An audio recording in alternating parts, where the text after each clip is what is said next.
Bismillahirrahmanirrahim. Assalamualaikum warahmatullahi wabarakatuh. Alhamdulillah. Nahmaduhu wa nasta'inuhu wa nastaghfiruh.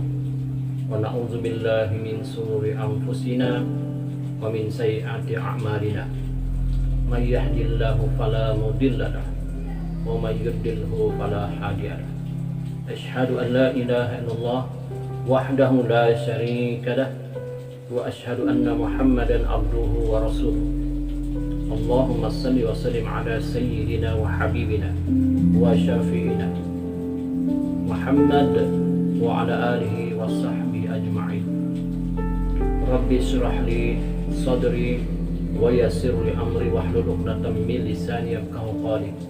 Subhanaka la 'ilma lana illa ma 'allamtana innaka antal alimul hakim.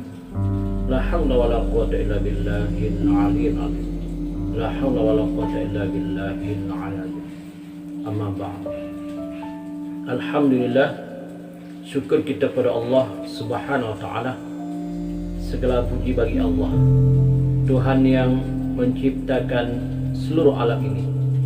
Dan tak lupa juga selawat dan salam kepada junjungan besar Nabi Muhammad sallallahu alaihi wasallam, Nabi yang amat menyayangi umatnya, bahkan Nabi yang berusaha serta bertungkus lumus untuk menyampaikan agama Islam hingga agama Islam itu sampai kepada kita umat di akhir zaman ini.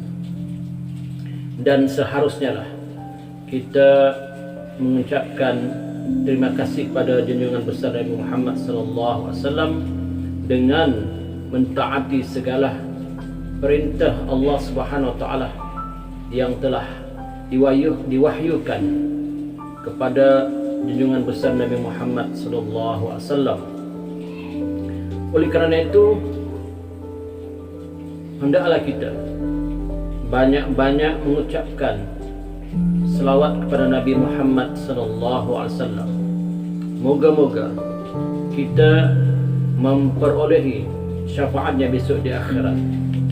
Seperti mana kuliah-kuliah tazkirah online kita yang lepas-lepas, saya ada bercerita tentang kelebihan berselawat kepada Nabi Muhammad sallallahu alaihi wasallam.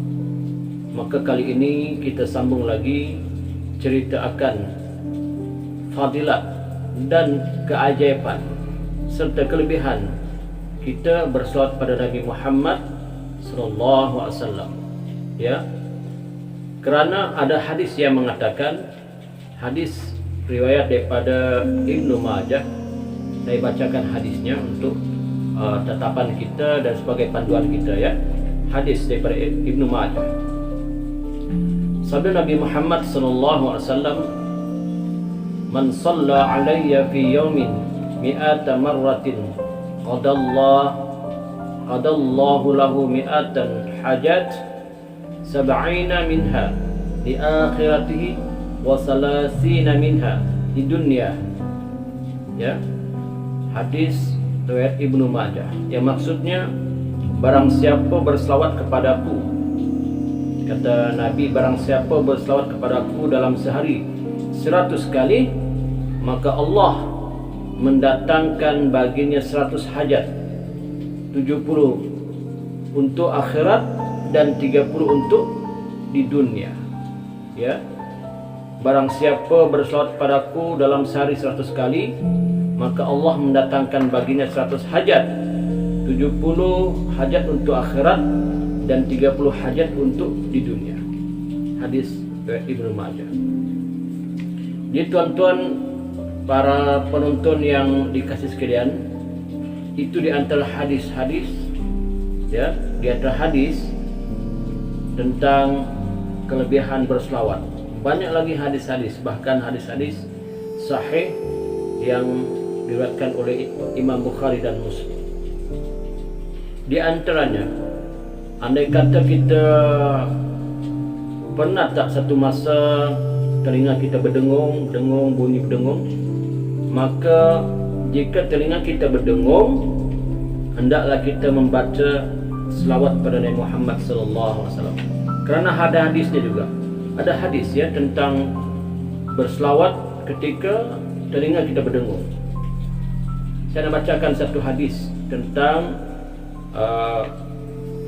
berselawat ketika telinga kita berdengung. Idza zannat uzunu ahadikum falyazkurni wal yasalli alayya wal yaqul Allahumma zkur bi khairin man zakarani. Maksudnya, apabila telinga kamu berdengung, hendaklah dia ingat kepadaku dan berselawat ke atasku dengan berkata, semoga Allah akan mengingatkan yang mengingatkanku dengan kebaikan. Hadis ini diriwayatkan oleh Imam At-Tabarani di dalam kitabnya Al-Mu'jam Al-Awsat, Al-Mu'jam As-Saghir, dan juga di dalam Al-Mu'jam Al-Kabir. Tambahan pula, ia turut diriwayatkan oleh Imam Ibn Al-Sunni di dalam kitabnya Amal Al-Yawm Wal-Lailah. Kata ulama hadis, hadis ini berstatus daif, maka harus diamalkan dalam bab Fadailul A'mal. Sebab itu anjuran mengamalkannya disebutkan juga dalam kitab-kitab amal seperti kitab Amal Al-Yawm Wal-Lailah oleh Imam Ibn As-Sunni, kitab Ad-Da'wat oleh Imam Al-Baihaqi, kitab Ihya Ulumuddin oleh Imam Al-Ghazali, Al-Azkar oleh Imam An-Nawawi, Al-Hasin oleh Imam Al-Jazari, Al-Qaul Al-Badi oleh Imam Hafiz Asy-Syakawi, dan lain-lain lagi. Kata Nabi, maksudnya jika telinga salah seorang dari kamu berdengung, maka hendaklah ia mengingati dan berselawat kepadaku. Ya, rupa-rupanya tuan-tuan, jika telinga kita berdengung, maka kita dikehendaki ya tanda-tanda supaya kita diminta untuk berselawat kepada Nabi Muhammad sallallahu alaihi wasallam. Ya, kalau mengikut ajaran Islam macam itulah.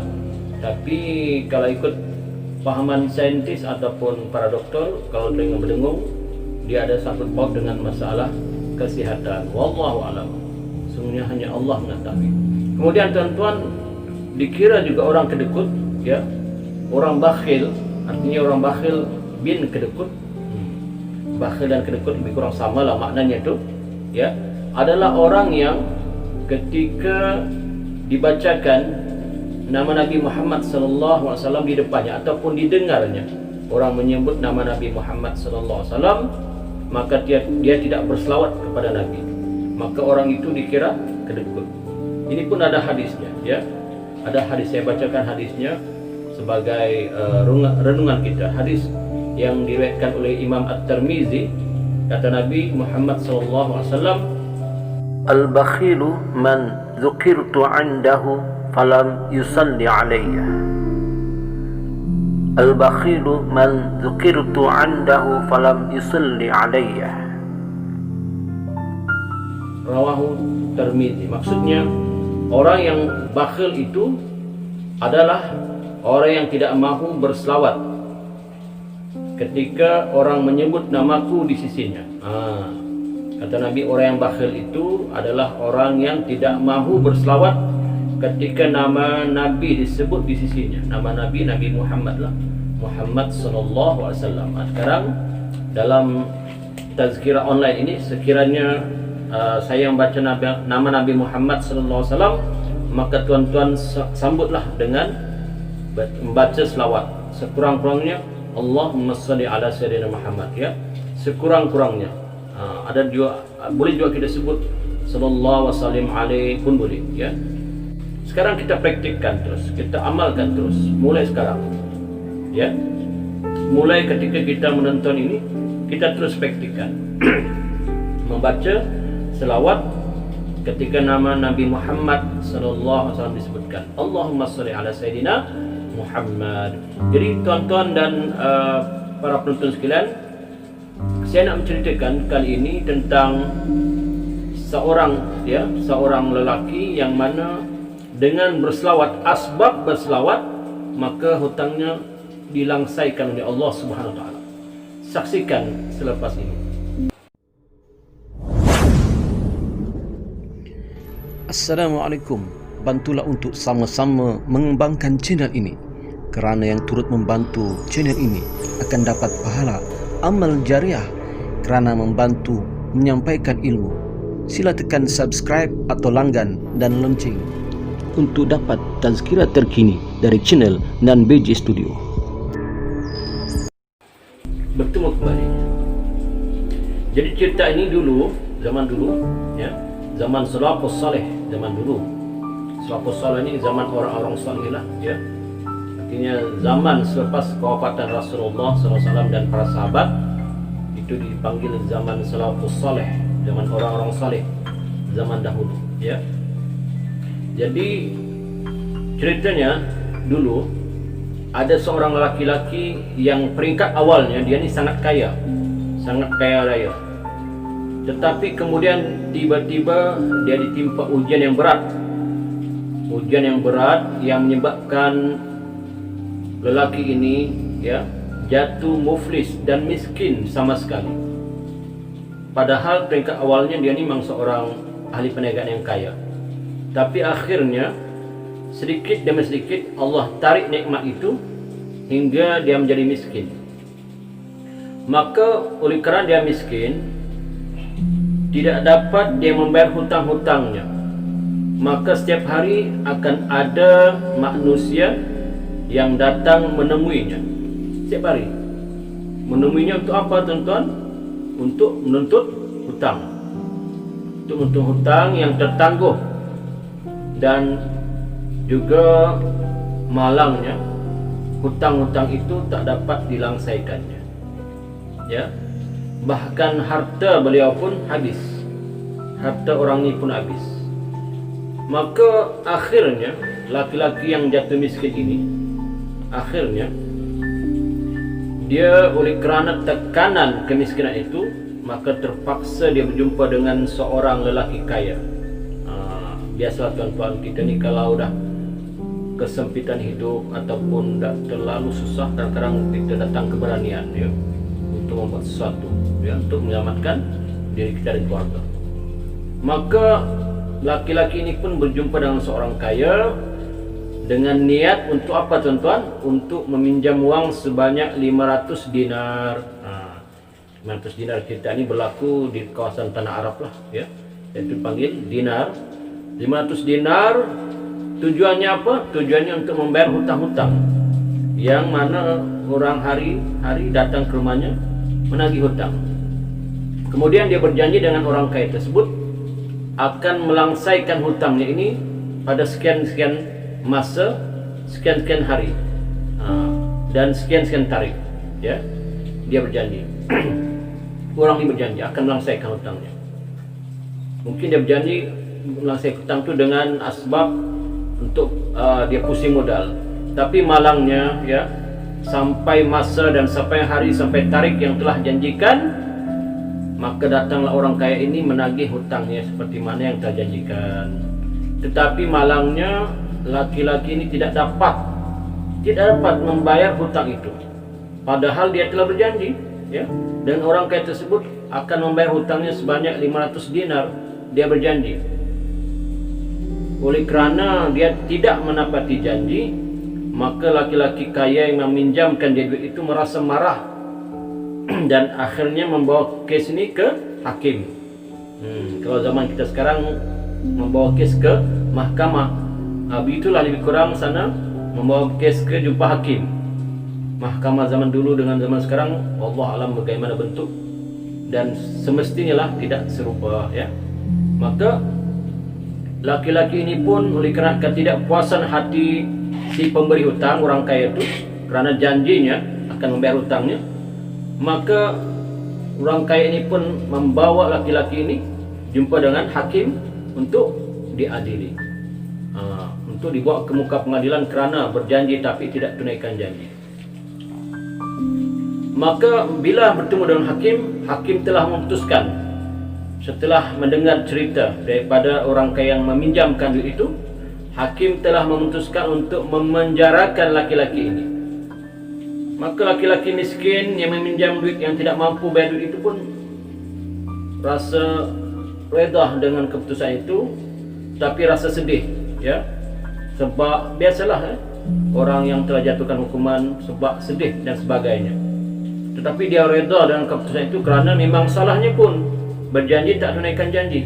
Tetapi sebelum keputusan penjara ini dijalankan, laki-laki ini meminta kepada hakim, merayu pada hakim supaya membenarkannya balik dahulu. Apa tujuannya balik? Tujuannya untuk memberitahu istrinya dan keluarganya yang bahawa dia ini akan dipenjarakan pada keesokan harinya, ya. Dan laki-laki ini meminta izin untuk balik ke pangkuan keluarga dan istrinya untuk berjanji kembali pada keesokan harinya untuk dijatuhkan hukuman. Tetapi hakim yang tegas ini, dia bertanya kepada orang miskin yang berhutang ni, kalau dia benarkan dia balik, apakah jaminan laki-laki itu akan kembali pada esok harinya? Apa jaminan? Hakim mesti berlaku adil. Mana boleh lepas-lepas gitu kan? Takut-takutlah laki-laki ini lari.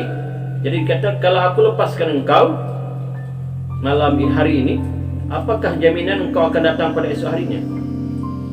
Maka laki-laki yang miskin ini sebenarnya laki-laki yang baik juga lah, ya, kira soleh juga lah, ya.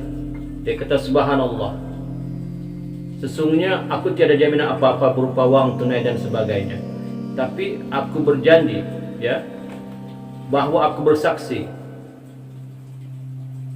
kalau aku memungkiri janji ini, aku bersumpah aku bukan lagi di kalangan umat Nabi Muhammad sallallahu alaihi wasallam. Subhanallah, ya. Laki-laki ini hebat dan berani. Dia kata kalau dia memungkiri janji, dia bersaksi dan bersumpah bahawa dia bukan lagi umat Nabi Muhammad sallallahu alaihi wasallam. Jadi artinya jaminannya ini adalah jaminannya, kalau dia tidak pulang, ya, dia memungkiri janjinya, maka dia bukan lagi umat Nabi Muhammad SAW. Ya, hakim bertanya lagi, apakah jaminan kamu untuk kepastian? Maka katanya, sesungguhnya jaminanku adalah Nabi Muhammad SAW. Sahabat tuan-tuan, Nabi Muhammad tersebut, Allahumma salli ala sayyidina Muhammad. Hakim itu bertanya lagi, dia kata, apakah jaminan kamu yang sebenarnya? Kata laki-laki, jaminanku adalah, yang menjamin aku adalah Rasulullah sallallahu alaihi wasallam. Rasulullah adalah penjaminku, Nabi Muhammad penjaminku. Sekiranya aku tidak kembali pada esoknya, maka aku dikirakan bukan lagi umat Nabi Muhammad sallallahu alaihi wasallam. Subhanallah. Kalau mengaku bukan umat Nabi Muhammad ini adalah bukan orang Islam, bermakna orang kafir. Subhanallah. Nauzubillah min zalik. Orang kafir kekal abadi selama-lamanya dalam api neraka. Maknanya dia murtad lah. Kalau dia tak kembali besok, dia akan murtad. Kerana dia bukan umat Nabi Muhammad lagi. Dia kalau bukan umat Nabi Muhammad, umat siapa?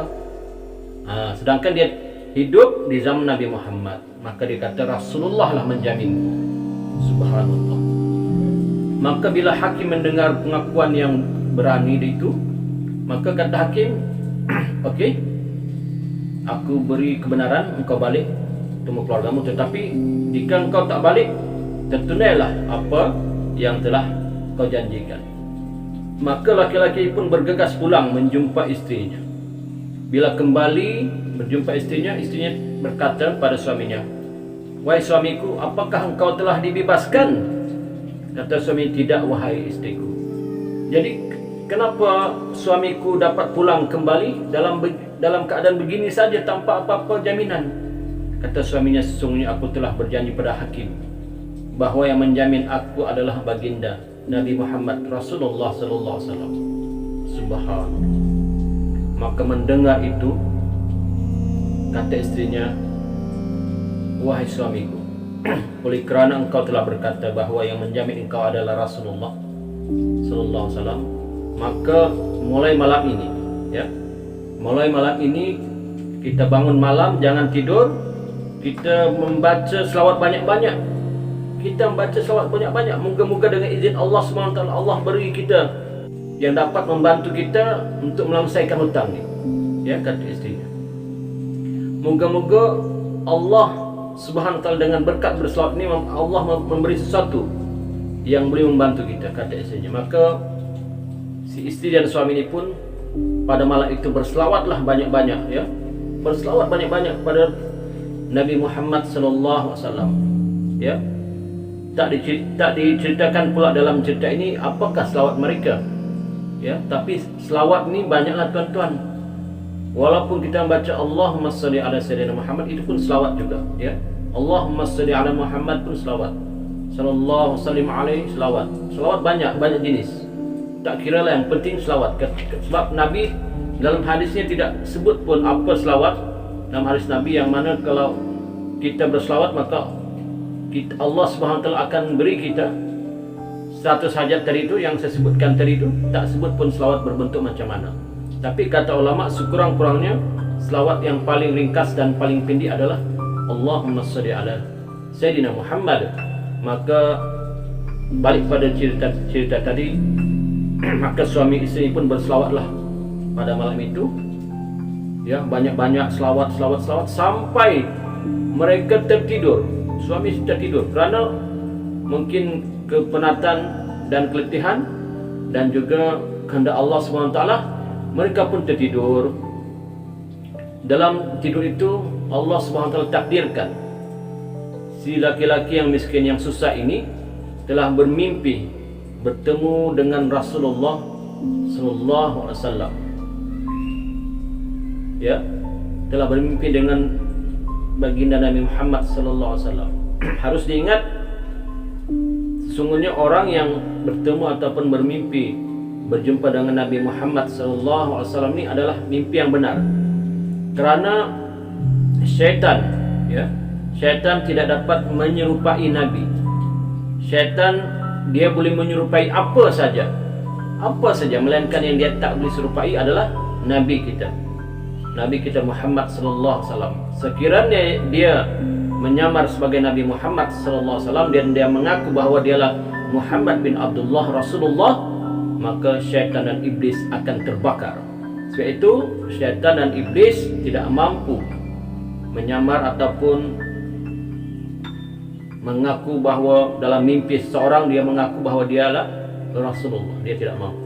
Maka orang yang bermimpi bertemu dengan baginda Nabi Muhammad SAW itu adalah mimpi yang benar dengan syarat-syarat yang tertentu. Apa ada syaratnya? Syaratnya mestilah nampak wajah keseluruhan Nabi. Ya, tak boleh nampak kaki, itu bukan, ya. Tangan ke belakang tidak. Keseluruhan wajah Nabi. Dan kata ulama, Nabi yang kita jumpa itu dia akan berkata bahawa ana Muhammad bin Abdullah Rasulullah. Benarlah itu Nabi, bukan syaitan, bukan iblis. Jadi kembali pada cerita tadi, maka dalam pertemuan itu Nabi berpesan kepada laki-laki yang miskin ini, iaitu baginda memerintahkan kepadanya agar bertemu dengan seorang yang alim lagi kaya dan bangsawan. Orang ini bukan sahaja alim, tapi kaya dan bangsawan lah, terkenal, ya. Dan minta kepada orang alim itu, orang kaya dan bangsawan itu untuk melunaskan hutangnya. Maka si miskin ini bertanya, ya, bagaimana mungkin orang itu percaya dia bahawa yang menyuruh dia berjumpa dengan orang itu adalah Rasulullah? Bagaimana mungkin? Ya?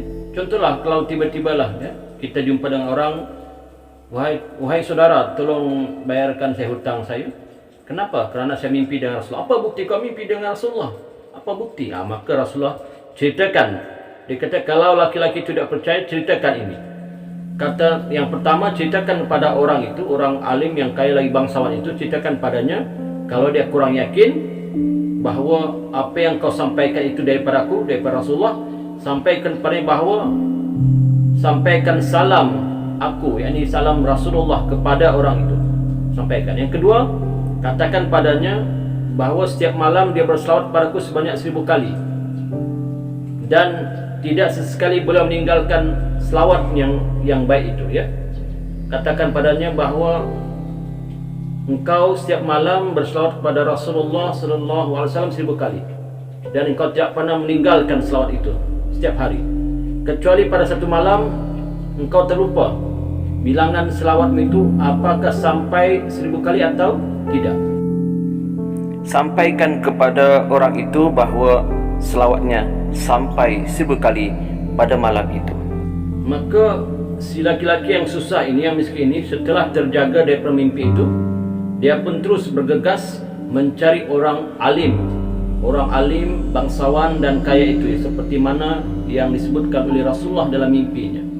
Maka setelah mencari-cari, akhirnya dia bertemu dengan orang alim itu, ya, orang kaya yang baik dan bangsawan itu. Maka sesampainya masuk ke tempat orang alim dan orang kaya bangsawan itu, peringkat awal orang alim yang kaya itu tidak berapa percaya tentang cerita orang miskin yang susah ini. Tapi bila disebut apa yang dipesan oleh Nabi, iaitu, wahai Tuan, sesungguhnya Tuan ini adalah orang yang rajin berselawat setiap hari 1000 kali. Tapi pada satu malam engkau terlupa bahawa apakah selawatmu ini sampai 1000 kali atau tidak. Maka Rasulullah berkata, selawatmu itu sampai 1000 kali. Dan Rasulullah memberi salam kepadamu. Akhirnya bila dia mendengar cerita laki-laki ini, orang alim yang kaya dan bangsawan ini pun menangis dengan sedihnya.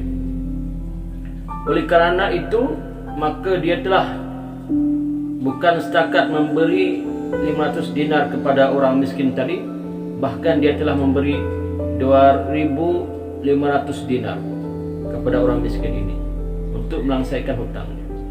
Subhanallah, ya. Inilah kelebihan selawat, tuan-tuan, ya, tidak dinafikan. Kelebihan selawat ini sungguh luar biasa. Jadi orang alim yang kaya dan bangsawan itu bukan setakat memberi si miskin yang susah ini 2500 dinar, bahkan memberi lagi 500 dinar. Dengan tujuan 500 dinar ini adalah untuk melansaikan hutangnya pada orang kaya yang dipinjam itu, dan 2500 dinar ini sebagai hadiah kerana menyampaikan mimpi yang benar itu kepadanya. Laki-laki ini yang alim, yang kaya dan bangsawan ini menangis teresak-esak mendengar cerita daripada laki-laki ini. Maka kemudian laki-laki ini pun bergegaslah pergi jumpa hakim itu, menghadap hakim seperti mana yang telah dijanjikan, ya, seperti mana yang terjanjikan sebelumnya bahawa dia akan kembali menjumpa hakim. Tapi yang pelitnya, tuan-tuan, berlaku satu peristiwa lagi, satu peristiwa yang ajaib lagi berlaku, yang luar biasa. Subhanallah, bila bertemu dengan hakim, maka hakim itu pun memeluk laki-laki yang susah dan miskin ini sambil menangis, teresak-esak memeluk, ya. Apa kata hakim itu? Kata hakim itu, terima kasih, syukran, terima kasih, kerana asbab kamulah Rasulullah sallallahu alaihi wasallam datang ke dalam mimpiku. Hutangmu itu akan aku lunaskan, sebab Rasulullah berjanji kepadaku, andai aku lunaskan hutangmu, maka Rasulullah sallallahu alaihi wasallam sendiri akan menjamin aku di akhirat kelak. Kata hakim, ya, kata hakim itu, aku lebih memilih jaminan Rasulullah sallallahu alaihi wasallam daripada 500 dinar itu. Kemudian selepas peristiwa itu, datanglah pula orang kaya yang menagih hutang kepada si miskin yang susah ini. Berlaku juga peristiwa yang ajaib, ya, yang luar biasa, yang mana orang kaya ini pun sama. Bila dia sampai berjumpa dengan laki-laki yang susah ini, tiba-tiba dia memeluk dan menangis, memeluk laki-laki yang susah, yang miskin, yang berhutang ini. Orang kaya yang meminjamkan duit itu memeluk laki-laki ini, memeluk, ya, dengan tangisan yang syahdu. Apa katanya? Kata laki-laki yang memberi hutang kepada si miskin yang susah ini, dia kata, wahai saudara, aku ikhlaskan hutang 500 dinar yang kamu pinjamkan itu, dan tidak perlu kamu membayarnya kepadaku, tidak perlu membayarnya kepadaku. Kenapa? Kerana baginda Rasulullah datang dalam mimpiku semalam dan menjanjikan redanya ke atasku dunia akhirat, andai kata aku menghalalkan hutang itu. Subhanallah. Rupanya Rasulullah datang juga dalam mimpi laki-laki kaya yang meminjamkan duit ini. Bukan senang tuan-tuan, bukan senang kita bermimpi bertemu Rasulullah, bukan senang. Berapa ramai umat Islam yang berkeinginan untuk berjumpa dengan Nabi melalui mimpi, tapi belum berhasil. Tapi orang kaya ini yang meminjamkan hutang 500 dinar kepada si miskin ini, berkat orang miskin ini berselawat, akhirnya orang kaya ini bermimpi dapat bertemu Rasulullah. Dan Rasulullah kata, aku menjanjikan keredaan kepadanya sekiranya dia menghalalkan hutangnya kepada laki-laki itu. Subhanallah, subhanallah, maha suci Allah, tuan-tuan. Akhirnya bukan sahaja laki-laki yang miskin ini dapat membayar hutang, bahkan dapat duit lagi dengan berkat selawat, tuan-tuan. Hutangnya langsai, dapat duit lagi. Subhanallah, inilah kelebihan selawat. Hutang langsai, dapat duit lagi. Tapi tuan-tuan, kenal istiqamah, ya, dan bersungguh-sungguh. Itu kalau untuk kita mendapat kebaikan seperti mana disebut dalam hadis dan seperti mana diceritakan dalam cerita ini, hendaklah kita berselawat kepada Nabi Muhammad SAW secara istiqamah, berterusan, ya, bukan bermusik. Bila dapat tazkirah, rajin, dapat itu hilang, ya. Kalau boleh ikhlaskanlah, ikhlas karena Allah Subhanahu Wa Taala. Marilah kita berselawat pada baginda Nabi Muhammad SAW, ya, sekurang-kurangnya paling tidak pun 100 kali sehari, sekurang-kurangnya, dengan selawat yang paling ringkas, Allahumma sholli ala sayyidina Muhammad. Selawat ini banyaklah tuan-tuan, selawat Al-Fatih, selawat Tafridiyah, dan macam-macam lagi, ya. Tapi kalau tidak hafal yang selawat-selawat yang panjang, cukuplah selawat Allahumma sholli ala sayyidina Muhammad. Moga-moga kita dapat rahmat dan syafaat baginda Nabi Muhammad SAW. Kesimpulannya ialah, marilah kita sama-sama memperbanyakkan berselawat kepada baginda Nabi Muhammad SAW, ya. Allahumma sholli ala sayyidina Muhammad, Allahumma sholli ala sayyidina Muhammad, Allahumma sholli ala sayyidina Muhammad. Wabihi wallahu alam. Ampun maaf sekiranya ada berlaku kesalahan dan kesilapan, ya. Yang benar itu datang daripada Allah Subhanahu Wa Taala, dan yang salah itu datang daripada kelemahan hawa nafsu saya sendiri. Aku qouli hadza wa astaghfirullahi wa lakum wa lisairil muslimin wal muslimat fastaghfiru innahu huwal ghafurur rahim. Assalamualaikum warahmatullahi wabarakatuh.